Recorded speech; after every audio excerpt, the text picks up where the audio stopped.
Hi, everyone. Thank you for joining. We're just going to give it about a minute more and then we'll get started. Thank you. Please use the chat box to introduce yourself.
Hi, everyone. My name is Lisa LaRue. I'm the SVRI Faith and GBV COP lead, and it really is my pleasure to be with you today. Seeing that we have only an hour, we're going to get started. And while we're busy, I'm sure some more people will still join, because today we're really doing such an interesting discussion on decolonizing evidence, practical approaches to faith and GBV prevention. We've had a huge sign up to this webinar, so clearly we're not the only people interested in this. And our session today is being run and managed by Working Group 1 of the Faith and GBV community of practice. I'll tell you a little bit more about them. But before I introduce all of the speakers on today's call, just a few housekeeping issues. I want to ask, please keep yourself on mute. Remember to introduce yourself in the chat box. We're in webinar mode, so if you have questions, please use the Q&A box. And a quarter of today's session is devoted to questions. So please, write your questions and our speakers will get to those. And then also, please remember, we are recording this session.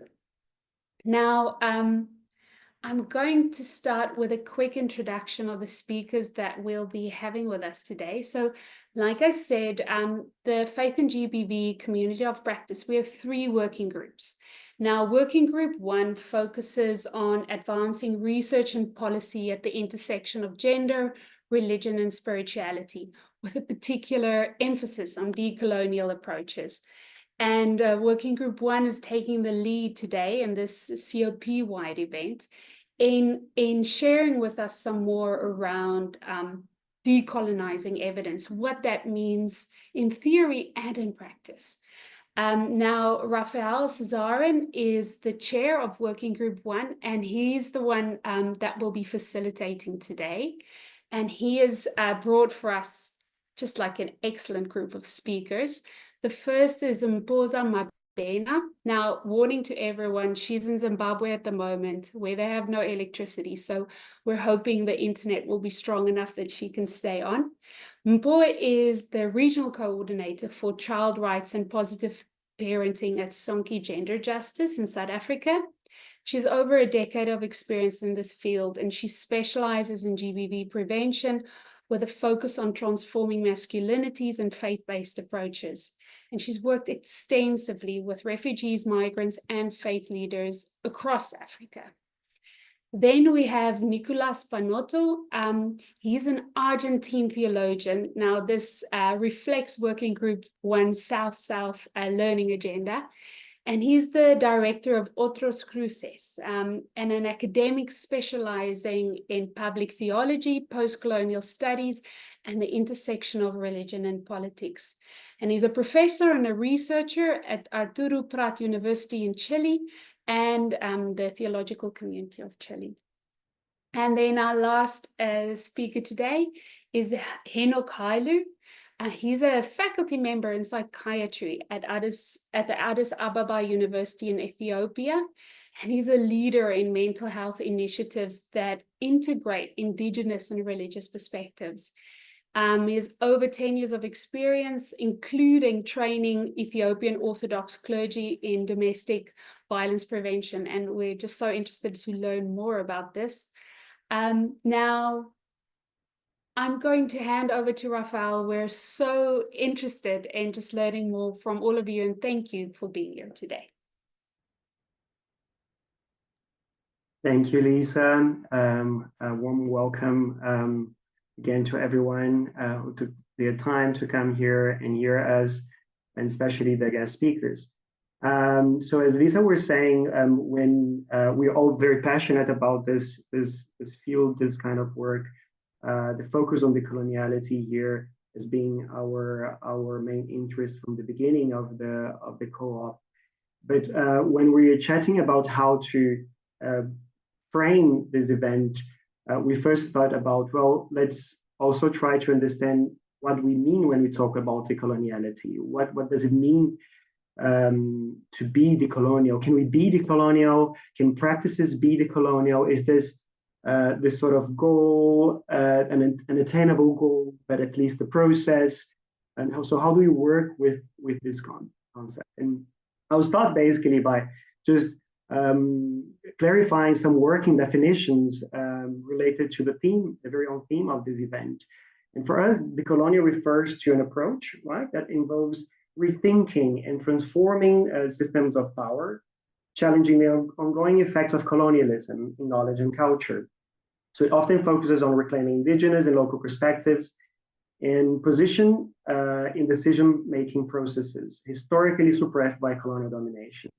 So taking this, not necessarily for granted, but as a basis, we also like to understand and have like a sort of a common ground on what evidence building is. We all talk about data, we'll talk about research, we all talk about evidence, but what does it mean, right? So we're referring here to this process of gathering, analyzing, and organizing information or data to support the work that we do, to make decisions, to inform policies, and provide some sort of reliable factual insights that can be used to solve the problems, the issues on GBV prevention in our context from a faith-based perspective. So having this as a common ground for us, I'd like to go on with our first round of questions. First of all, in this round, I'd like to introduce and have the speakers to introduce some sort of foundational perspectives on evidence building from this decolonial perspective that we talk so much about. The first question, I think, that would like to have Nicolas on it, which is more about what does it mean to build evidence from a decolonial perspective? And is this approach something meaningful or feasible in a faith-based work and with religious communities, Nicolas? Thank you, Rafael, and it's a pleasure to be here. And well, first of all, my context to answer this question is from Latin America in one side, and in another is as the name of our organization, Otros Cruces, would be Other Crossings. Actually, one of our main goal is how to make bridges between civil society organizations and faith-based communities or religious communities in joint agendas on human rights specifically. So our purpose as an organization, our experience has been focused on create awareness processes and also to build joint agendas. So the challenges we have and we can identify and actually relate with a decolonial perspective. I mean, first of all, is in this specific work is how to break down some barriers and prejudices that are between these sectors in getting these common agendas. Also to how can we re-signify certain concepts and categories that are within these groups that actually mobilize to certain political actions, and of course building a common elements for a joint advocacy.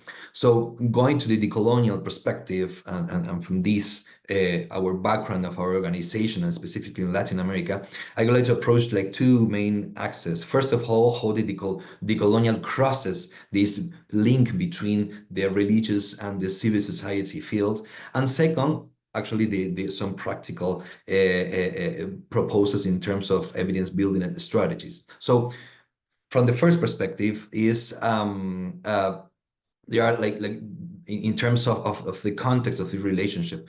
First, from a decolonial perspective, we can say that there are like historical power frameworks that actually are framing the relationship between religious groups and civil society. So the challenge is, how can we identify and approach those colonial structures of political power and that has been historically constructed in Latin America that actually make tensions and sometimes make a problematic relationship. The second challenge from a colonial perspective would be that there are many categories that mediate this relationship and mediate in terms of how religious groups understand the public and how civil society understand the religious field. So, and there are a lot of modern centric and colonial perspective in terms of how we define religion, how we define religious freedom, how we define secularism, spiritualities, and so on.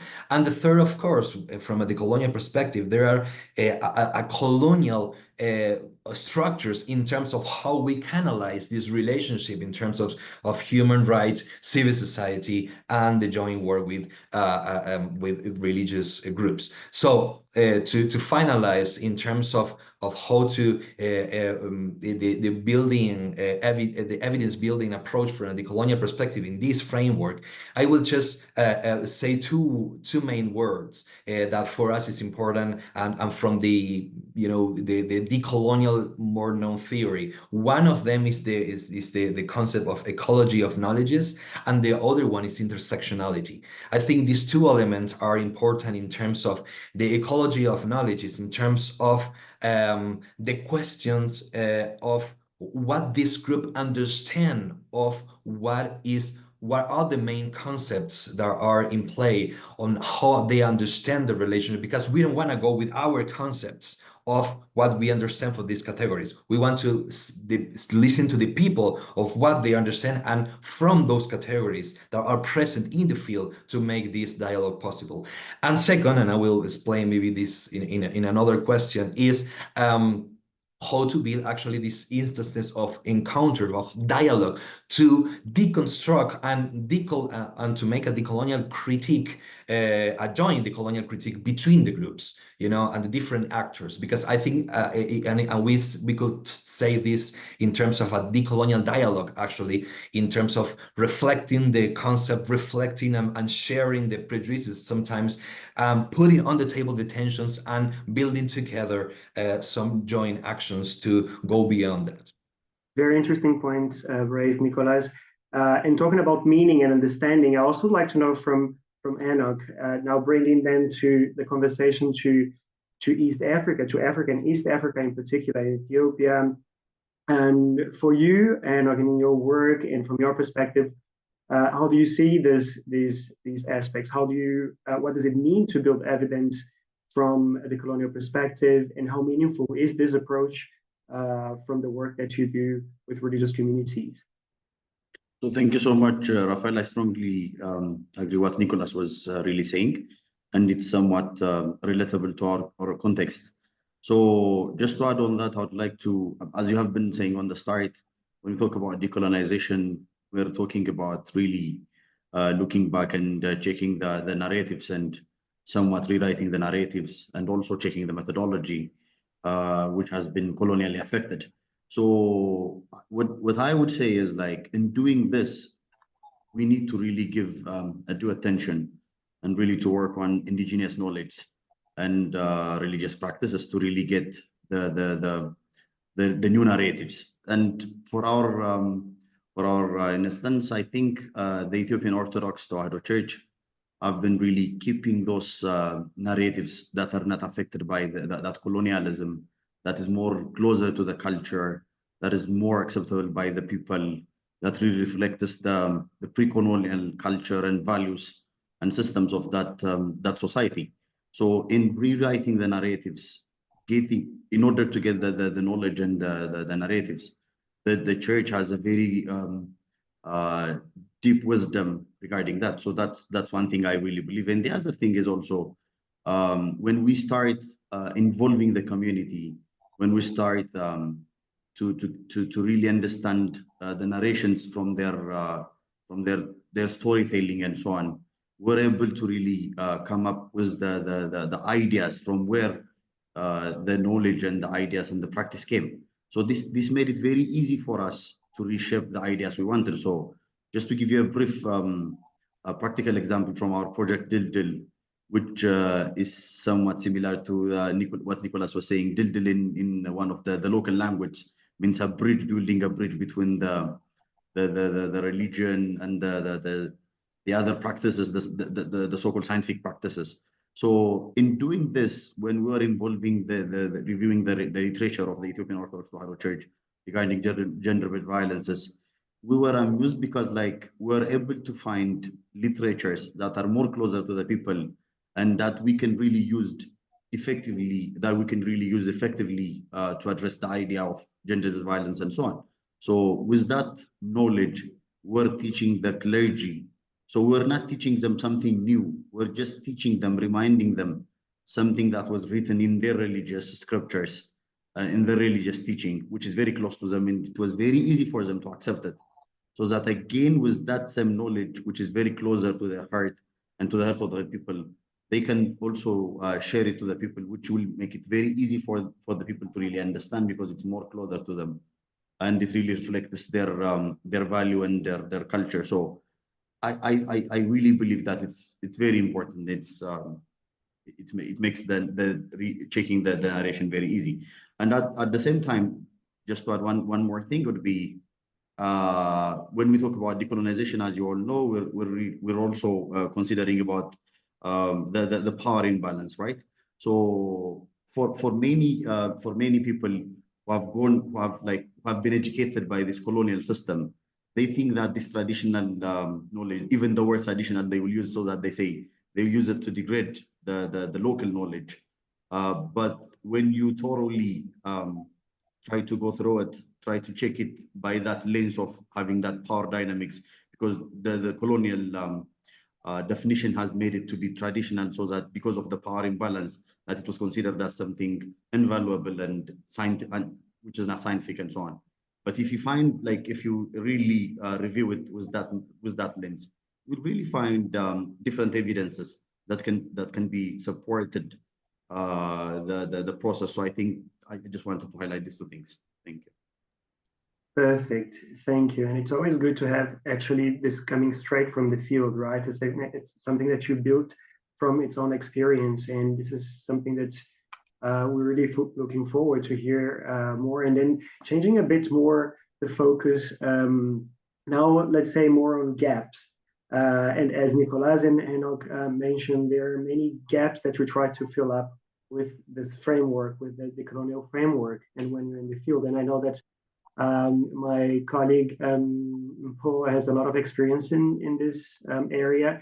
So for you, Paul, what gaps have you seen in current evidence building practices when it comes to capturing and understanding the experiences of religious communities? Thank you so much, Rafa. It's always quite interesting to be in these discussions. I was listening to my colleagues here sharing, this rich information about decolonization, and I was sitting wondering where and how is this information documented? One of the biggest gaps that we have is documentation, because my experience is really working on the ground in Africa through the Men Engage Africa, where we are spread across 22 African countries, and we work with religious and faith communities. And one of the gaps that we've seen is that there's limited documentation, especially on what Henok was saying on, the indigenous knowledge in the African religion. And I think it's something that you've written well and diverse about, Rafa, which is quite interesting. But if you look at the African scholars, I think there's a bit of a gap really when it comes to how do we document this information so that it can be shared to more young people, which is another, I think, gap that I feel is there, in that when we speak of religion, well, I still consider myself as young. We young people don't really find religion quite interesting, but it's something that is really, worth investing in when it comes to finding the evidence, because without documentation, there isn't much evidence that we can speak about. When we usually do our interventions and trainings across Africa, one of the things that we usually find as a gap is, as NGOs, we come into countries, we engage our faith communities, we excite them with this information, on gender equality, on the LGBTI community, on various issues that are quite sensitive within a church setup.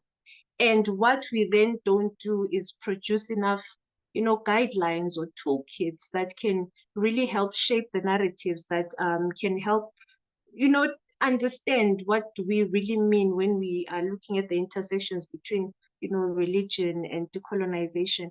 And another challenge that I have is, I think it's Nicholas who spoke about how do we even define religion? I mean, in an African setup, there are a lot of interpretations when you talk about religion.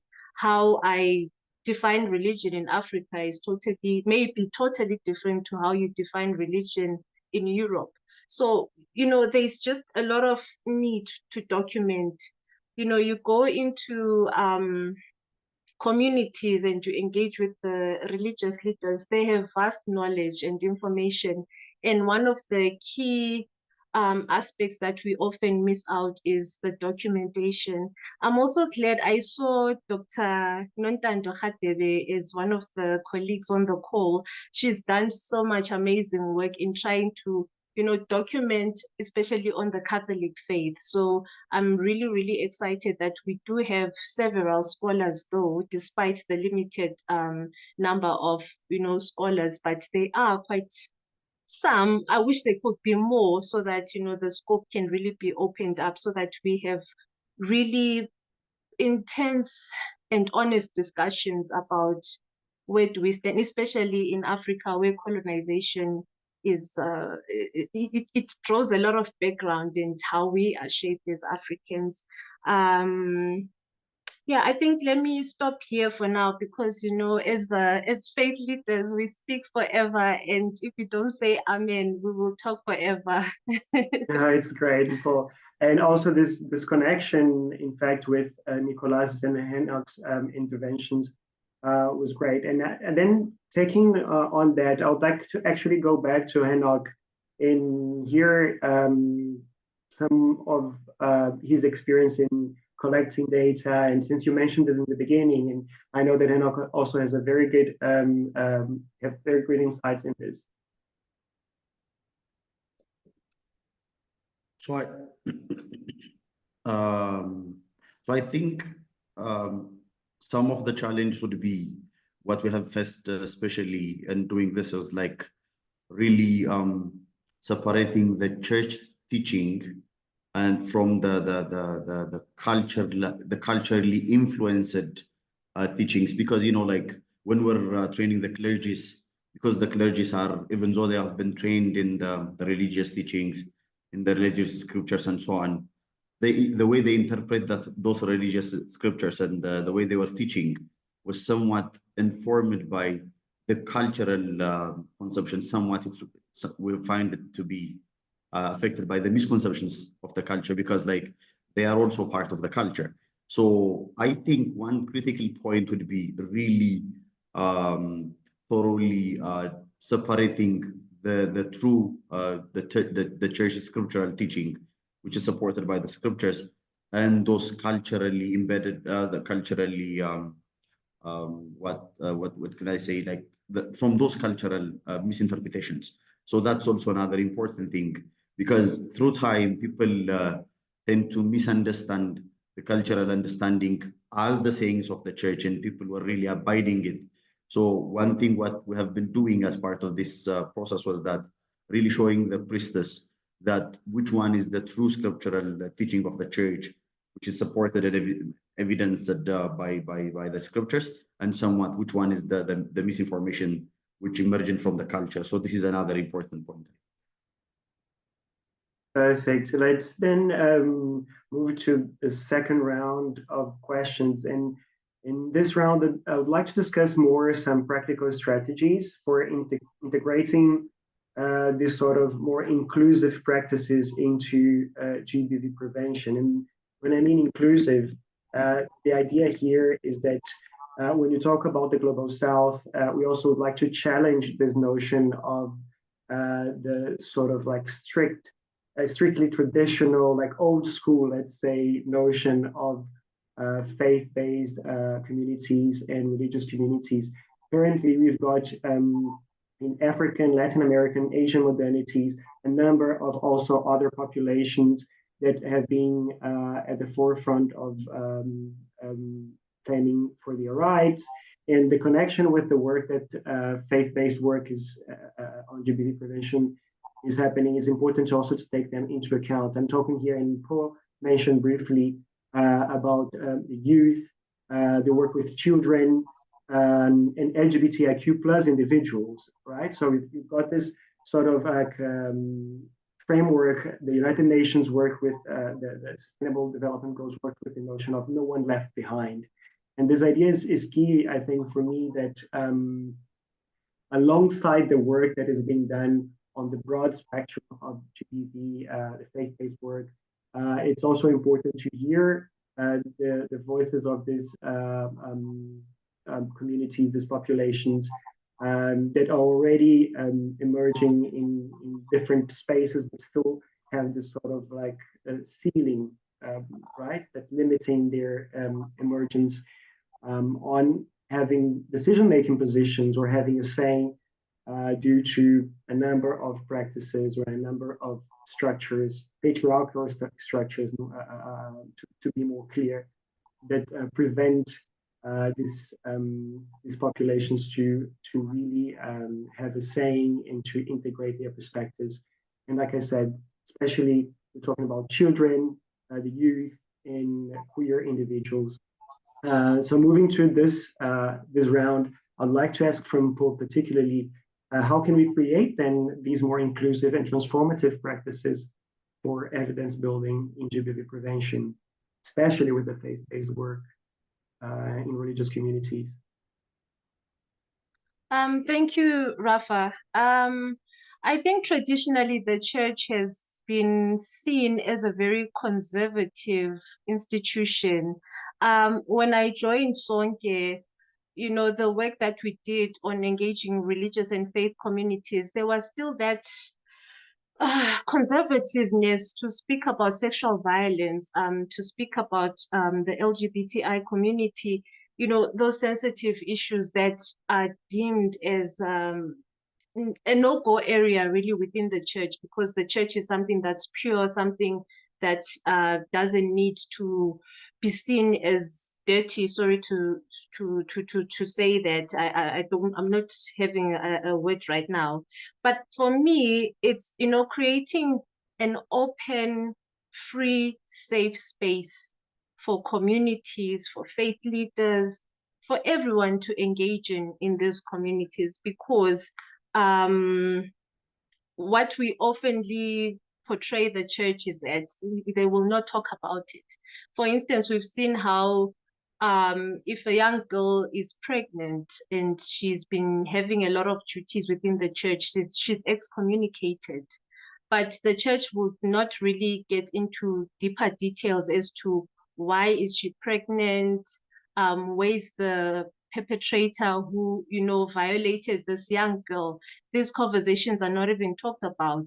And I know in several trainings we've had with faith leaders where some of them, it will be their first time to read about the story of rape in the Bible, you know. So for me, it also brings in the gaps that we usually see, especially in theological studies, because most of the time, you know, with theological studies, when religious leaders are taken through the course, it's oftenly around theology.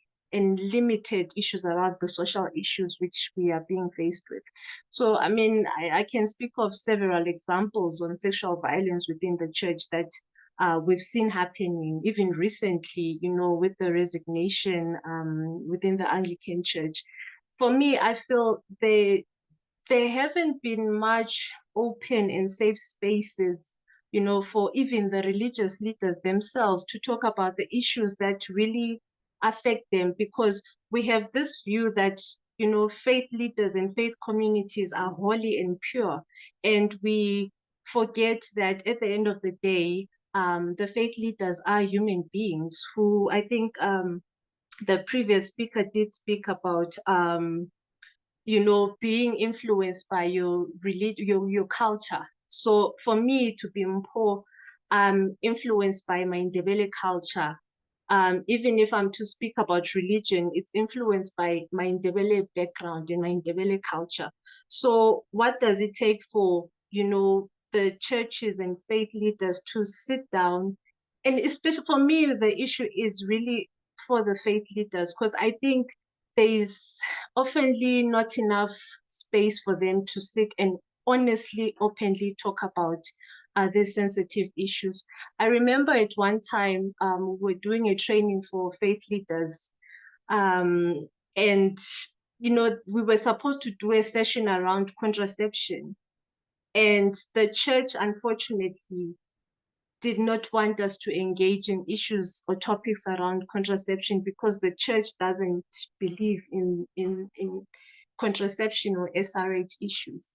And it was said because the faith leaders kept on insisting that can we please talk about condoms? Can we please talk about how do we empower young people, you know, to access and use SRH services? But the leader of the church who was present in the training kept saying, no, we as the church do not talk about this issue, so we cannot talk about it. Can we move on to other sessions? So for me, I find that there are spaces where faith leaders can be empowered and can be able to talk about, you know, these issues, but then it's quite difficult for them to openly open up, and then it makes it difficult for inclusive and transformative language and principles and guidelines to be implemented within the church. But lastly, I speak a lot, but lastly, I'm excited that there are churches like the Evangelical Lutheran Church in Southern Africa. They did not have a gender desk when we started to work with them, but I'm glad now that they do have, and a lot of churches are having GBV desks where, you know, faith communities, congregants are able to go and report such issues whenever they are violated. So for me, it's a step in the right direction if we have open and honest discussions. And this point is actually it's actually great because it connects really with our question that I would like to pose to Nicolas. It's, let's say, one point is key here that I get from you. There are also different kinds of leadership, and these different positions might block, might hinder, but also progress the conversations towards this direction. But at the same time, when it means progress, right? When it means that faith-based knowledge and practices inspiring innovative approaches, I would like to know from Nicolas, how is his experience in this area, in departing from this perspective? Yeah, and well, in that a theme, I would like to share experiences we are having actually with an actual project we have as an organization in Honduras. Honduras, we are working in a joint project with United Nations Honduras. As another organization is called Ecumenics for the right of decision. So it's a work of Christian women that are working in the protection of women in terms of women rights, and also fighting against violence against women and girls. and otros cruces. So the project is orientated in creating new narratives. No, this is an idea that has been around from Bo and Enoch a lot. No, in terms of how can we create new narratives. So it's interesting because we are like three different spaces. In now work is a civil society organization with a more academic perspective, EDD with more like a faith-based community, and the UN. And our goal with this project is, first of all, how can we reinterpret these terms we have available from liberal politics in terms of religious freedom, in terms of secularization of the secular states and so on, and of course public policy in terms of women violence and sexual rights. And work together in of course deconstructing and decolonizing those terms in terms of creating new joint strategies, and second, how can we create new narratives? Because as you were saying, Rafael, there is this perception that, of course, religious groups are mainly conservative and they won't relate at all with this. And of course, in Latin America, they would be the main image from religious communities. But what we want to do is to show that there are other voices. So this is a group of evangelical women that are, fighting against the violence of women, and the UN didn't know how to approach them in their context. They knew about them, but say, okay, how can we get this amazing experience from in the projects we are doing with women in Honduras. So it is a great experience. We are already in the middle of the project, getting and join this a joint training and so on. And I'm going specific to the question that how could be the approach from the faith-based communities in this case. I mean, first of all, I come to this term again, the new narratives. I think it is important in actually from a decolonizing practice is to say, okay, how can we, as decolonial theory says, how can we take the tools from the system to weaponize it against the injustice that the system is promoting? So this decolonial practice has to be, okay, how can we take this typical concept of religion, religious freedom, and so on, and get from faith-based community new narratives that could resignify this main concept from the religious field to concrete actions. And the other point is, how can we think to a more creative relationship, a more creative articulations?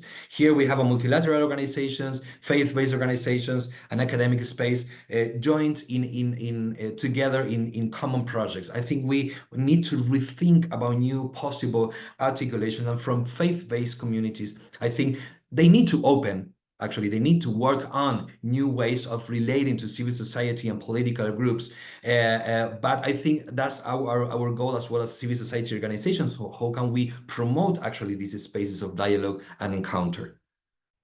Perfect. And I think, well, among the several things that you've mentioned, Nicolas, I think that this alliances are key here. As you mentioned, the example of this project with the UN and local communities and otros cruces, alliance is key. And I'm sure that also Enoch has something to say also about how the faith-based knowledge and practices that he's been working with contribute to inspire innovative approaches.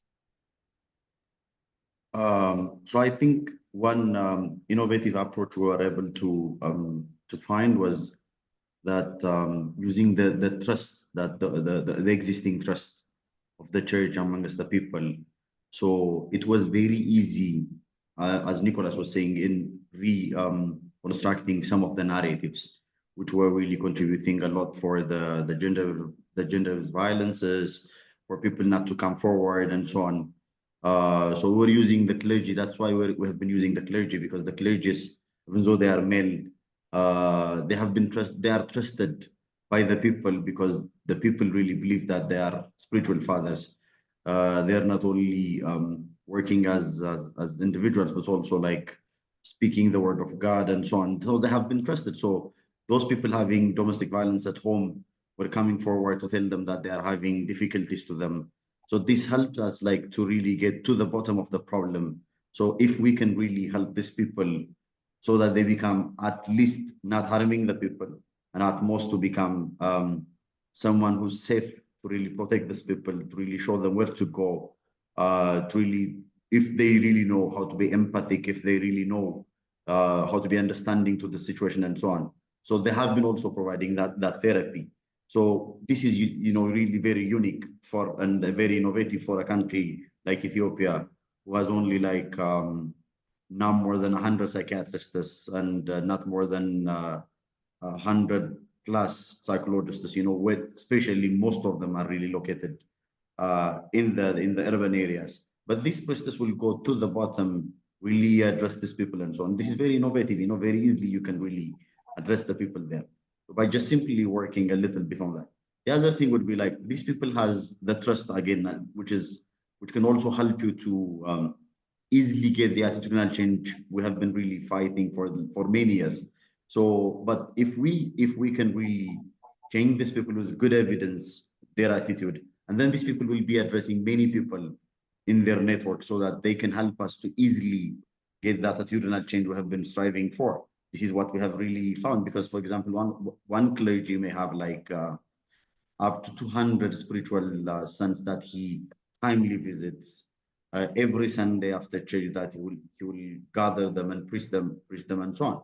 So we were helping them how they can include the these GBV prevention systems, the knowledge, the attitudes that we want to change, how we can integrate it into the religious teachings by really showing them scriptural evidence from the church teaching.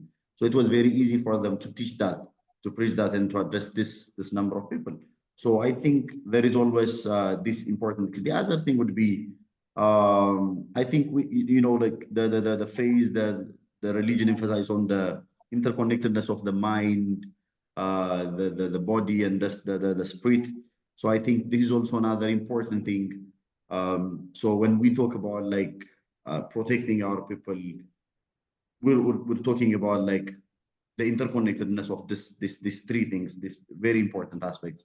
This is also somewhat feasible for the preachers rather than other people, because of the colonial approach, the modern practitioners may consider like talking about spiritual aspects as something very distant to them or something which is not relevant to them. It takes a lot for those people to understand. Rather, for the clergy, it was very easy to understand this interconnectedness, and so it was very easy for them to work. So we can really generate lots of innovative ideas. I think. Interesting connection, mind, body, spirit, right? How would you like to expand on any point here, Nicolas?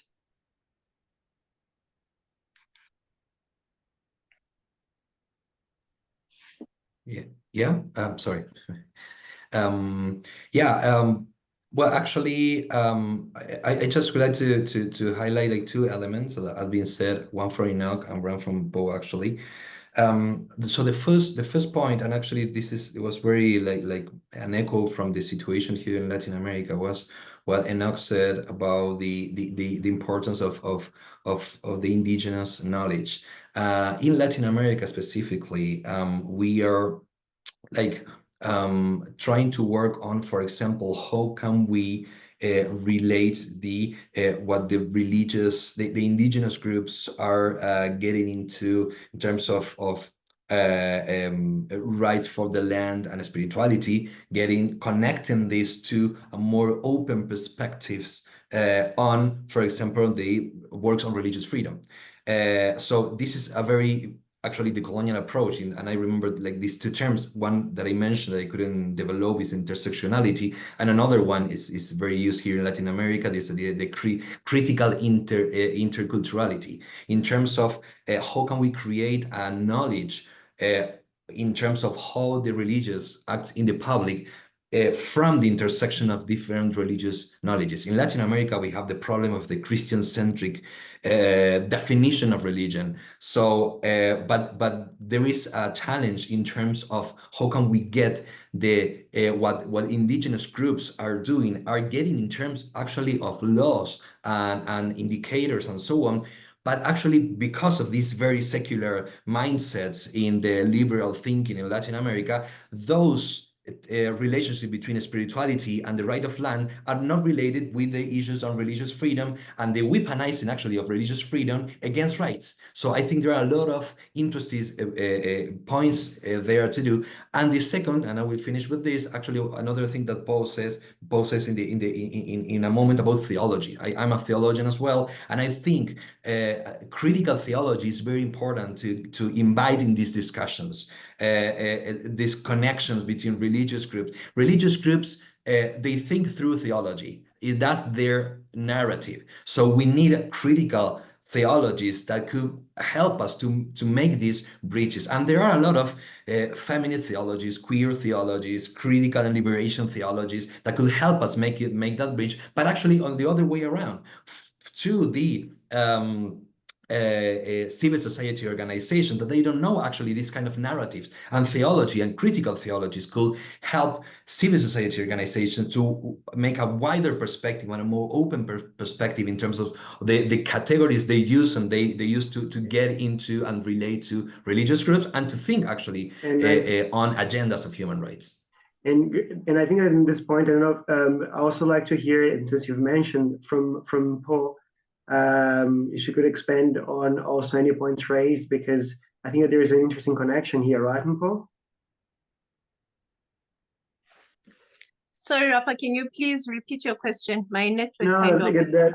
Yeah, when Nicolas was talking about the relying on more critical theology and really on the perspective, faith-based perspectives, I think that this is something that it's very connected to the kind of work that you do. But either way, I think that we're going to move forward actually to the Q&A, if you don't mind, Paul, because I'm really sure that you inspired with so many prompts here, the conversation. And I would like to take some questions from our key Q&A box. I'm going to take with the first ones. Raphael, yes? sorry, this is Lisa. I just want to flag, I also have some questions from the chat box. I have 4 questions from the chat box. So okay. do you want to start with the Q&A questions, or do you want me to read the chat box questions? But let me start with one from the Q&A. We'll move between then, them. Very diplomatic. And then we're doing between. Perfect. Okay. So I've got here from Natalie Kramer. Often religion is linked with patriarchal structures. How do you ensure that faith-based knowledge is not reproducing gender stereotypes and patriarchist structures and power imbalances? It's a very good question here. And I will leave it open. I don't know who would like to maybe have like a quick jump to answer this. I just wanted to say one thing. So one would be, I think, very important is like to critically examine texts, which we did. So one of the things was that when we were critically examining the church teaching, the Ethiopian Orthodox Tewahedo Church, when we're examining, so what people thought that it was a source for domestic violence was, we found it when we critically examined it as a protective message.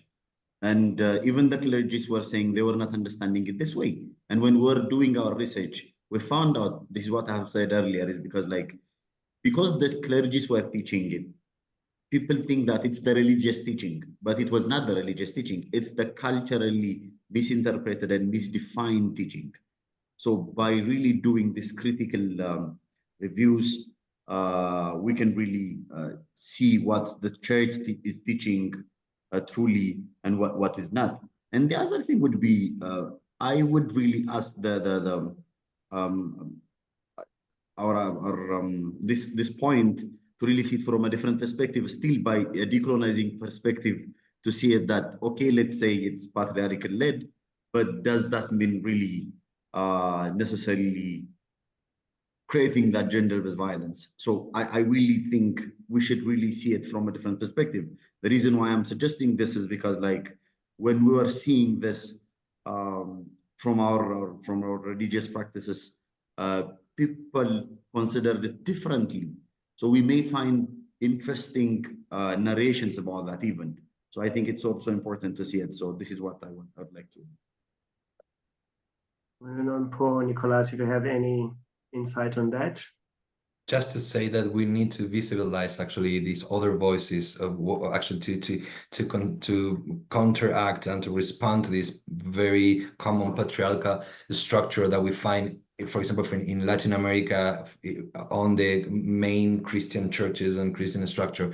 And actually, that's a very important point to join work with civil society organizations. Civil society organizations are sometimes the spaces to visualize these other voices from women, from the LGBT community, for other perspectives, actually, because sometimes the tensions that there is between religious communities and faith-based organizations actually are these points in terms of religious communities don't want to get to these visions, and actually Enoch said some things about it. So I think we need to visualize that there is another way of living religious and faith from an equality perspective and experience, and we need to visualize explicitly that in our actions. Then shall we move, Lisa, to another question from the chats, perhaps, and then we can see if maybe Paul can start with. Here's a question from Becky Palmstrom from BBC Media Action, and she's asking speakers, do you have a good example of how Indigenous knowledge has been used to rewrite the narrative around violence? Good question.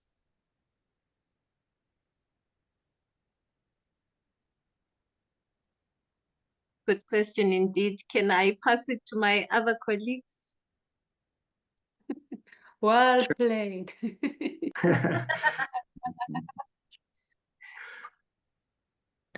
In my case, yeah, but sorry. No. I think we've shared some. I mean, they're not shared, and Nicolas shared, but go ahead, Nicolas. No, just in our organization, we work in the Inter-American system, and actually we work together in the what is called the civil society coalitions. We coordinate one coalition of civil society and religious groups, and we are working together, for example, with the coalition of indigenous groups, that is one of the biggest coalitions in the OAS, and actually what we are working together is how actually the resolutions on the right of land of the indigenous groups can relate to resignify the concept of discriminations from a religious perspective. And actually the work we are doing is actually engaging these resolutions and making a more integral and holistic concept of religion, of its relationship with the social, and from there saying, okay, discriminations using religious is actually being weaponizing to counteract against human rights to women, children, LGBT community. So that's the intersection we are actually working on, and it's actually functioning specifically in the Inter-American Commission of Human Rights.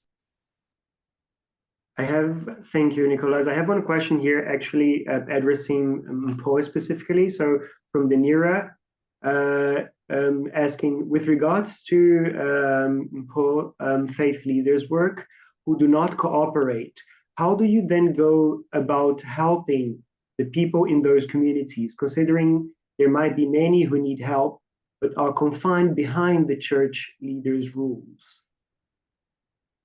Oh, that's a very interesting question. I think I mentioned it a bit earlier on to say, when we look at faith leaders, we often see them as the alpha and omega and forget that they too are human beings themselves. So what we have done through our programming really is to engage the faith leaders and, share with them the best practices. We do have training manuals that speak on religion and the social issues, the intersections that oftenly are lacking in the theological aspects. I think one of my colleagues did mention about how, it's always theology. So for me, it's that constant engagement with the faith leaders, because at some point, you may find that the faith leader is brought up in a certain community in certain ways and may not really be exposed to how to do the right thing. For example, if the faith leader is born in a violence-infested family, the language that you'll probably know is violence. The language that you'll know is, silencing a woman. So what then, these interventions that faith-based organizations really try and do is to see how do we empower the faith communities, the faith leaders, sorry.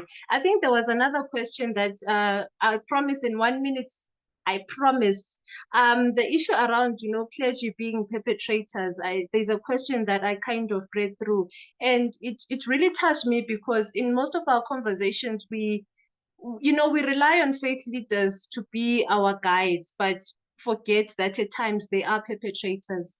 We once did a study, a research in the DRC with a colleague of mine, Bongi and Solange, with Tear Fund. And one of the, women who were trying to do research around, transforming masculinities, using the church as a model of safety in war-torn countries. And one of the females, the survivors of violence, when we're using the church as a system where, victims of abuse can be, used as a safe haven. One of the females actually asked us a question that really blew us out, to say, what if I tell you that the faith leader that you're telling me to go to seek refuge is actually someone who raped me when he was still a rebel? So for me, it's quite important for us to vet the faith leaders that we work with. And in vetting with them, I know that some do convert. They do have mistakes. I mean, we're human beings, we're bound to make mistakes. It's in the matter then, how do you transform and really be sincere. I think I also read someone, I think from Malawi, saying they did some sessions where they called upon men to come and share their experiences and really confess and apologize and be sincere to women. Okay, Rafa, let me stop. Perfect, thank you. And Lisa, would you share with us one more question from the chat, perhaps? Sure. I have a question here from Selena. How do we get to talk with and to voices, such as youth, within the church that go beyond the religious gatekeepers who tend to be older, more conservative men? What are the practical entry points for this?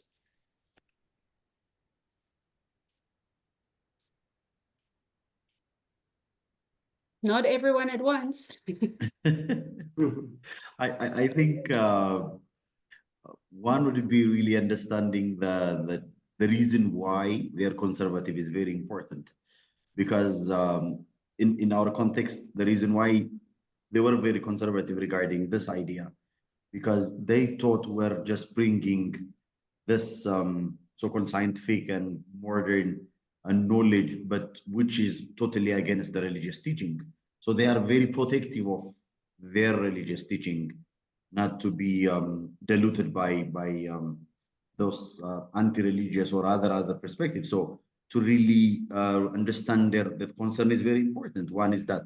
The other thing is to really understand how they think and how they function is very important. So when we're preparing our manuals, we're citing scriptures that are familiar to them, the spiritual fathers they really know in their daily teachings, and we're telling them that that's what they said, and they took time to check it.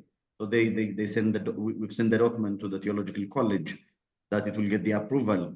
And when we're telling them that it was approved by the theological the people at the theology college, they were interested in reviewing it before we start training the clergy.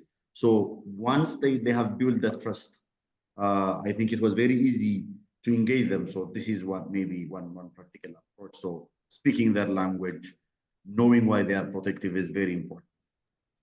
Thank you, Enoch. And I mean, as we often, when we started this conversation, we knew that we could be talking the whole afternoon about it, especially with such interesting dialogue, connecting self perspectives, which is something still quite unusual. I wish we could do this more, in fact. I will hand over then to Lisa to close. And thank you, everyone. Lisa? Thank you so much, Raphael. And I am so sorry for everyone. There were so many questions still left and such good ones. I want to encourage everyone who had a question that wasn't answered or any other questions that you may have for any of our panelists. Send me an email. It's lisa@svri.org, and I'll make sure to connect you with the relevant speakers. So please don't sit with your questions on your own. And remember, Working Group 1, the working group that Raphael is leading, they're the ones that are really kind of tussling with this, these issues for the whole year. So if you haven't yet, I want to invite you to join Working Group 1. And if you haven't yet, also invite you to join our Faith and GBV community of practice. We have upcoming events. We'll be meeting again in February as the whole community of practice, but in January, we're also going to start a series of networking events. And then the different working groups are meeting every now and then. The chairs are in contact with all of the members of the group. I want to thank our 3 incredible panelists. You've just given us so much to think about. Thank you, Raphael, for facilitating. Thank you, everyone, for joining. And let's continue these discussions amongst ourselves, with others, and in this community of practice. Thank you.